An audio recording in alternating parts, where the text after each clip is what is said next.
स्वागत है आप सभी का ई-लर्निंग विद दुर्गेश में। हिंदी की इस महत्वपूर्ण प्रैक्टिस सेट में मैं मुकेश आप सभी का स्वागत करता फ्रेंड। आप सभी साथी जल्दी लाइव आ जाइए और क्लास को जुड़ जाइए और वीडियो को सभी साथियों से चलिए फ्रेंड। ये क्लास आप सभी साथियों के लिए बेहद महत्वपूर्ण है फ्रेंड। तो जो भी साथी आगामी लेखपाल मेंस की परीक्षा देने जा रहे हैं उनके लिए ये क्लास तो बेहद रामबाण साबित होने वाली है। और बाकी सभी परीक्षाओं के दृष्टिकोण से इस क्लास को तैयार किया गया फ्रेंड। इसलिए आप सभी लोग जुड़िएगा और वीडियो को सभी साथियों तक शेयर करिएगा, जिससे जितने भी साथी हैं हमारे जिनकी भी आगामी परीक्षाएं हैं उन सभी को इस क्लास का लाभ मिल सके। और ये जो क्लास है फ्रेंड, ये देश हित में राष्ट्र हित में निःशुल्क ई-लर्निंग विद दुर्गेश की तरह आप सभी को संचालित की जा रही है और आप सभी को प्रोवाइड की जा रही है फ्रेंड। तो इसी उम्मीद के साथ आप लोग जुड़ेंगे और वीडियो को सभी साथियों से शेयर करेंगे। मैं क्लास को प्रारंभ करता हूँ। पहला क्वेश्चन है आपकी कि नीचे दिए गए वाक्य के लिए उपयुक्त शब्द का चयन करना है। आपको बताना है कौन सा शब्द बिल्कुल सही होगा। स्त्री और पुरुष का जोड़ा, पुरुष और स्त्री का जोड़ा युगल होगा, दंपत्ति होगा, पति पत्नी होगा, ये युग्म होगा। तो बिल्कुल सिंपल सा क्वेश्चन आपसे पूछ लिया गया। आप सभी को जानते हैं कि पति पत्नी को जोड़े को हम लोग दंपत्ति की संज्ञा देते हैं, इसलिए विकल्प नंबर बी इसका बिल्कुल सही और एकदम सटीक जवाब होगा। काफ़ी सारे साथियों ने तो कमेंट बॉक्स में आंसर देना भी प्रारंभ कर दिया है। बहुत सभी आप सभी का स्वागत है फ्रेंड। आप सभी लोग जुड़िएगा, वीडियो को शेयर करिएगा और वीडियो के अंत होने में समाप्त होने के बाद अपने अपने स्कोर कमेंट करिएगा। कुछ नहीं क्वेश्चन आपने सही अटेंड किए, क्या गलती क्या सीखा आपने, ये सारी बातें कमेंट के माध्यम से शेयर जरूर करिएगा। आगे क्वेश्चन की तरफ पढ़ेंगे कि निम्नांकित मुहावरे का सार्थक अर्थ क्या है। ठोक बजाकर देखना। ठोक बजाकर देखना मतलब जांच परख कर लेना, खुश होना, उपलब्धि हासिल करना या यकीन करना। अरे भाई, ठोक बजाकर लेना का मतलब क्या होता है कि जांच परख कर किसी सामग्री को लेना। जी हाँ, आप अच्छे से उसके बारे में जान लीजिए, उसको देख लीजिए, परख लीजिए, उसके बारे में समझ लीजिए, मतलब और लोगों से जानकारी ले लीजिए, उसके बाद किसी काम को करिए। इसे कहते ठोक बजाकर करना, अर्थात विकल्प नंबर ई का बिल्कुल सही जवाब बचाएगा। आगे, मैं कुछ का कुछ लिख देता हूँ, किस संबंधी स्तुति है। लिंग है, वचन है, विशेषण है, कारक। मैं कुछ का कुछ लिख देता हूँ, इसमें हमें अशुद्धि बताना है। जी हाँ, बताना किस प्रकार की अशुद्धि इसमें संलिप्त है। क्या लिंग की शुद्धि है, वचन है, विशेषण है या कारक है। आप सभी को चीज़ें समझ में आ रही होंगी, आंसर बताइएगा। मैं कुछ का कुछ लिख दिया हूँ, आप लास्ट में समझ ही रहे हैं, दिया हूँ। बताइए क्या है, आप सभी को आंसर बिल्कुल समझ में आ रहा है। कारक संबंधी अशुद्धि है फ्रेंड, यहाँ पर कारक संबंधी अशुद्धि इसमें है, इसलिए विकल्प नंबर डी इस क्वेश्चन का बिल्कुल सही जवाब है। आगे, निम्नलिखित शब्दों के लिए दिए गए विकल्पों में से उपयुक्त शब्द चुनिए। बिना पलक गिराए। तो बिना पलक गिराए के लिए फ्रेंड जो एक शब्द होता है उसे हम आप सभी लोग जानते हैं, यह काफ़ी बार परीक्षा में पूछा गया है, उसे निर्निमेष की संज्ञा दी जाती है। निर्निमेष मतलब बिना पलक झपकाए या बिना पलक गिराए, इसे निर्निमेष की संज्ञा दी जाती है, निर्निमेष। आगे, तामसिक का विलोम पूछा जा रहा है। तो तामसिक का विलोम सात्विक कहीं दिख रहा है फ्रेंड। जी हाँ, सात्विक विकल्प में कहीं दिख रहा है। जी हाँ, बिल्कुल दिख रहा है। चौथा वाला ऑप्शन बिल्कुल सही है, तामसिक का विलोम सात्विक होगा।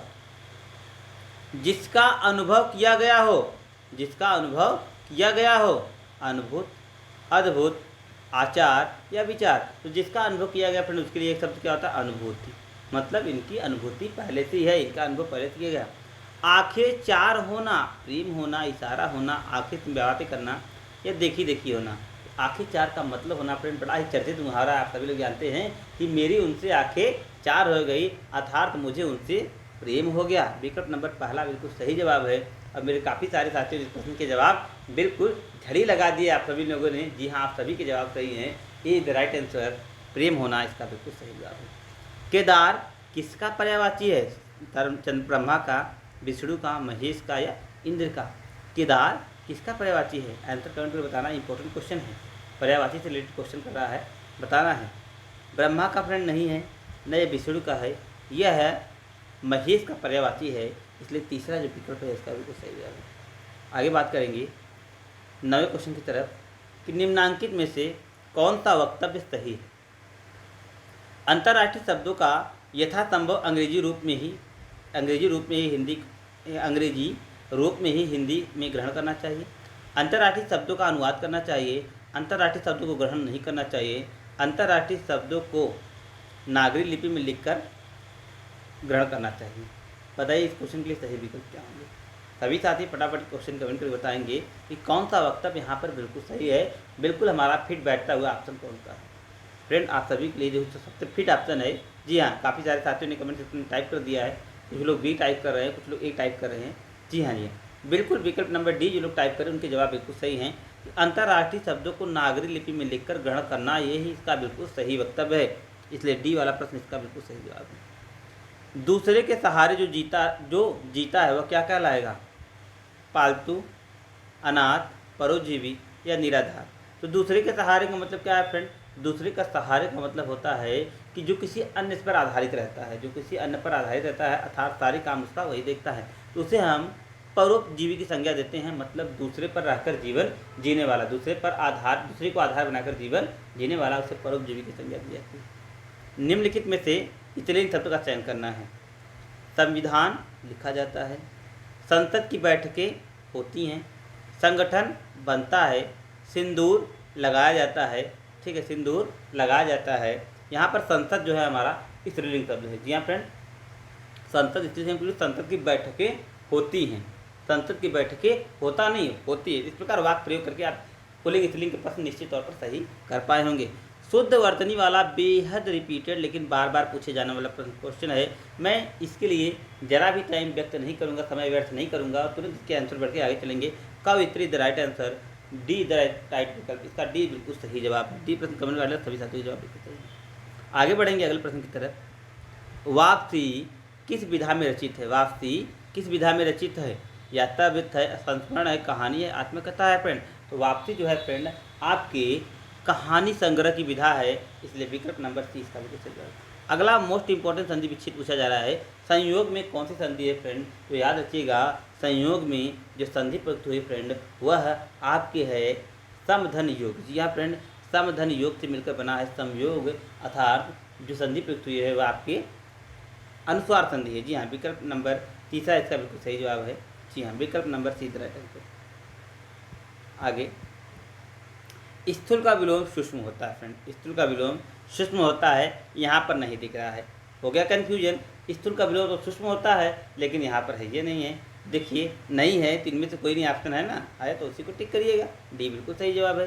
वैमनस्य का विपरीनार्थक पूछा जा रहा है, मतलब वैमनस्य का विलोम आपसे पूछा जा रहा है।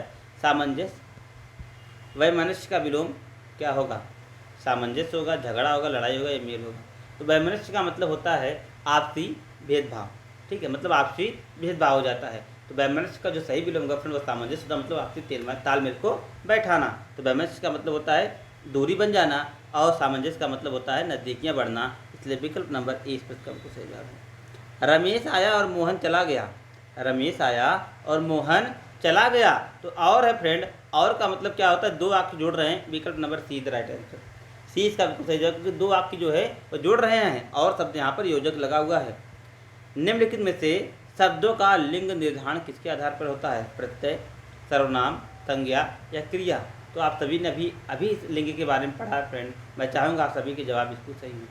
तो देखिए फ्रेंड, प्रत्यय के द्वारा लिंग का निर्धारण करते हैं, प्रत्यय के द्वारा लिंग का निर्धारण होता है। जैसे त्व प्रत्यय जो होता है, त्व प्रत्यय वह पुल्लिंग का जो है प्रचायक होता है। आवट, या ये सारे जो प्रत्यय होते हैं आपके स्त्रीलिंग के जो है उद्बोधक होते हैं, इसलिए विकल्प नंबर पहला इसका बिल्कुल सही जवाब है। आगे, मंथर शब्द का सही विलोम है, मंथर शब्द का सही विलोम है, इंपॉर्टेंट क्वेश्चन है, बिल्कुल यूनिक और बिल्कुल नया क्वेश्चन है। मंद है, स्थिर है, विकल है या तीव्र है। तो मंथर फ्रेंड, मंथर का विलोम सही क्या होगा? सही विलोम क्या होगा? तो मंथर मतलब होता है फ्रेंड अत्यंत धीरे काम करने वाला, इसका जो हो जाएगा विलोम वो सही तीव्र हो जाएगा। आगे बढ़ेंगे नेक्स्ट क्वेश्चन की तरफ। निम्नलिखित लोकोक्ति का सही अर्थ बताइए। उल्टे बात बरेली, उल्टे बात बरेली को इसका सही विकल्प है विपरीत काम करना, मूर्खता काम करना, घाटे का व्यापार करना या व्यर्थ काम करना। उल्टे बात बरेली को इसका सही जो विकल्प होगा फ्रेंड वह होगा विपरीत काम करना, विकल्प नंबर पहला इसका सही जवाब है। आगे, कौन सा प्रयोग गलत है? कृपया शीघ्र उत्तर दें, कृपया शीघ्र उत्तर दें, कृपया करके शीघ्र उत्तर दें, कृपया शीघ्र उत्तर देने की कृपा करें। तो बिल्कुल सिंपल सी बात है, अनावश्यक चीज़ों का प्रयोग आप क्यों करेंगे? अनावश्यक प्रयोग इसमें त्रुटियां ला रही हैं। कृपया करके शीघ्र उत्तर दें, यह इसका बिल्कुल सही वाक्य है यहाँ पर। जी हाँ, कौन सा प्रयोग गलत है? जी हाँ, कृपया करके शीघ्र उत्तर दें, यह प्रयोग गलत है। अब बाकी जो है सारा यहाँ पर बिल्कुल सही। आगे बढ़ेंगे। शिखर का समानार्थी शब्द है।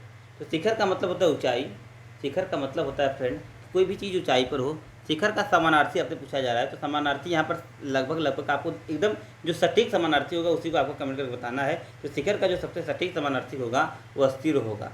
ठीक है, सिर इज द राइट आंसर। वर्तनी की दृष्टि से कौन सा शुद्ध है?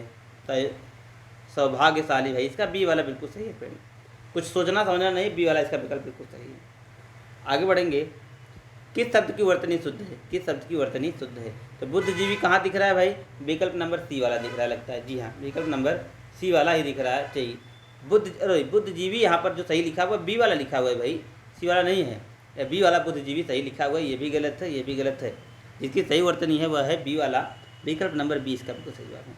आगे बढ़ेंगे, इसमें भी सही आपके जो है वर्तनी का चयन करना है, तो प्रवृत्ति डी वाला बिल्कुल सही लिखा हुआ है। डी वाला यहाँ पर जो है प्रवृत्ति है बिल्कुल सही लिखा हुआ है। जी हाँ, बिल्कुल विकल्प नंबर डी इस क्वेश्चन का बिल्कुल सही जवाब है। D is right answer. यहाँ पर कौन सा शुद्ध वर्तनी वाला है? तो प्रवृत्ति यहाँ पर जो डी वाला है वह बिल्कुल सही है, इसलिए इस क्वेश्चन का विकल्प जो आंसर है आपका विकल्प नंबर डी है। तो इस फ्रेंड आज का क्लास आप लोगों ने फ्रेंड इस प्रकार से एंजॉय किया। तो मिलेंगे अगले विषय में, तब तक के लिए best of luck, thank you, good bye.